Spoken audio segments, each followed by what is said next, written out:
Hey guys, Photo5 here with the England career mode in episode number 55 of this career mode. As I said a couple of episodes ago, we will be having the World Cup and the Euros split up into 4 different episodes, group stages and knockout for both tournaments. And we're kicking it off in the World Cup with England taking on Australia, who are in a group with Austria, Uruguay and ourselves. So a relatively easy one. The only really troubling team may be Uruguay, but other than that, it should be some W's for ourselves, considering our team and considering the quality that we have, as we have Callum Hudson-Odoi, one of the players that we actually wanted to use throughout this career mode, but unfortunately he joined Crystal Palace, and we couldn't really sign him when we were at Brighton. And then we had Leroy Sané, and we had Gnabry when we were at Bayern, so wouldn't really fit in as Rashford in this team. He's the highest rated player in this team at 91 overall, joint with Jadon Sancho, so both Manchester United wingers on each side are the 2 highest rated players in the team. And we are going to go on the attack here. Had a lot of chances, not really worked out the best, but Hudson-Odoi on the ball, going for a strike at the near post, didn't quite work out. I've completely forgot, our highest rated player is actually Phil Foden at 92 overall. So, two players from the Manchester City Academy in Jadon Sancho and in Phil Foden. So, yes, I guess it's not wrong. But we do finally score our first goal 10 minutes into the second half. It is a man who's probably the top goal scorer in this career mode. He's probably the top goal scorer throughout the whole year, I would guess. On the channel, it is Tammy Abraham with the goal. He's probably scored about 100 goals for us, I would say, give or take. All competitions and whatnot. And I think I'd probably put him. He's definitely, well, he scored more than Haaland. We only had him for 1 season. We only had Werner for 1 season. Aubameyang maybe is up there, but I think Tammy scored more. Well, maybe we have to go back and count. But we are 1-0 to the good in this one. Looking to get our second as we intercept the ball in the midfield through Jude Bellingham. A lovely through ball to Callum Hudson-Odoi. He's better than the defenders trying to defend him, and he hits it on his stronger right foot across goal. And I do need to sort out the numbers. You can see there, I think it's 1 to 23. It's a 23-man squad, so we want to have the numbers between 1 and 23. We'll sort that out for the next game, but we're not done there. There's another chance here. It's going to come late on in this game. Mason Mount playing to his fellow Cobham Academy player in Tammy, looking to make it 3-0. Didn't quite work out. And again, the ball is cleared away from Australia, but they didn't really have a sniff in this game. It was pretty much smooth sailing for ourselves. And we do move on to the next game, taking all 3 points from this one, ready to take on Uruguay. Obviously, this is the 2026 World Cup, so that means it is in Mexico, America, and Canada, spread across those 3. It seems like we're in Mexico right now, in the Odromo. It sounds like a more Mexican stadium than American or Canadian. But we're moving to this one, and we're taking on Uruguay, who also won their first match against Austria. As Harry Kane, you can see we've got slightly rotated the team in there this time round. Maybe the stronger team in some positions, maybe the weaker team in some other positions. But I'll tell you what, Tammy Abraham, in comparison to Harry Kane, just in these group stage matches, it is so much better. I think Harry Kane is 1 rating higher than Tammy, but Tammy just feels so much better on the ball. You can see here we brought him on at half-time.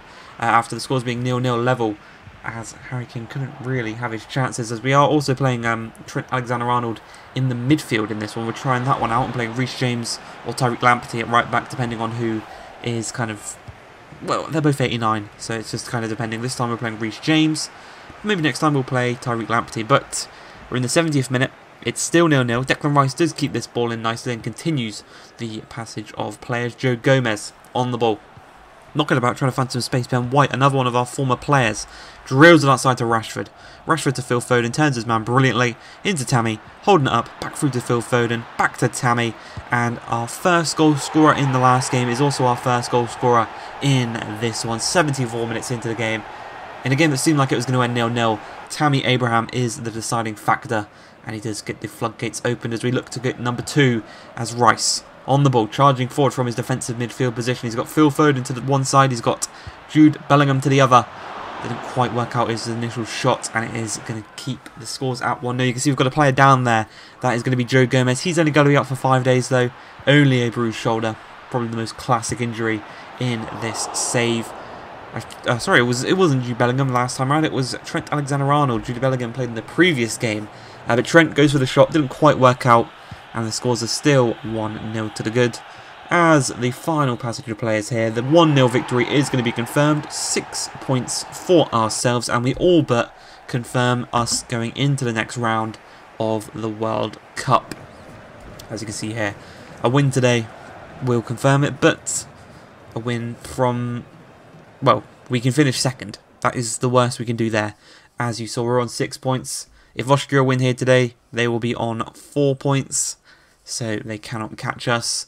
Just go through the squad there, you can see some of the faces, some familiar, some have actually got face scans, others have not, in the likes of Fikayo Tomori playing in this game ahead of Joe Gomez, and also Ben White, so our two centre-backs don't have face scans, which is a bit annoying, but I do expect them to have them for next FIFA 22, only a few days away, well, comes on Wednesday the 22nd, today is the 17th, so 5 days away, should be good. Expect the first FIFA 22 video will be 6 days away. It'll be on the Thursday, because obviously the early access is going to come out on the Wednesday. I need time to record, edit, whatnot.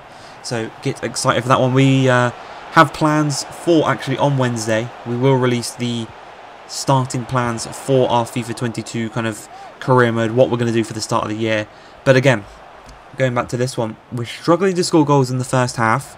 We are in the second half here. You can see Tammy's become a first team player ahead of Kane. I've decided to make this decision as he cuts inside passes man, strikes it. Not quite working out, but we need to start scoring in the first half. Otherwise, this is going to be a long tournament.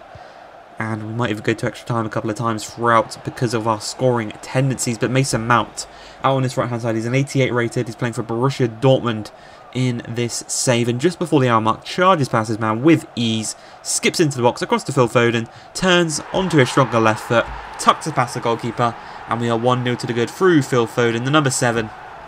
Unfortunately, he's got the generic boots, which I've just realised. A lot of players have started doing that. I don't know why EA have run out of their licenses for some boots or whatnot. I'm not too sure, but we are 1-0 to the good.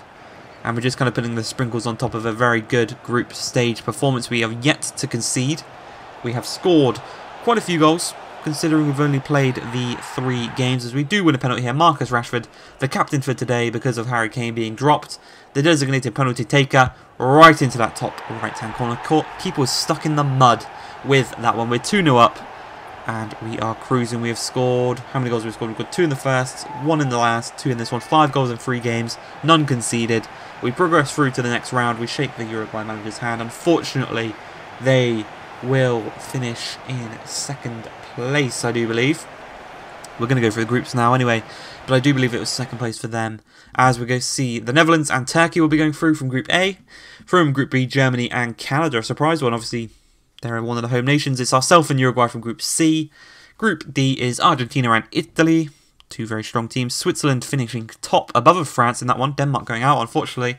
Mexico ahead of Spain, and Portugal and Scotland, Belgium and Brazil will be rounding it off.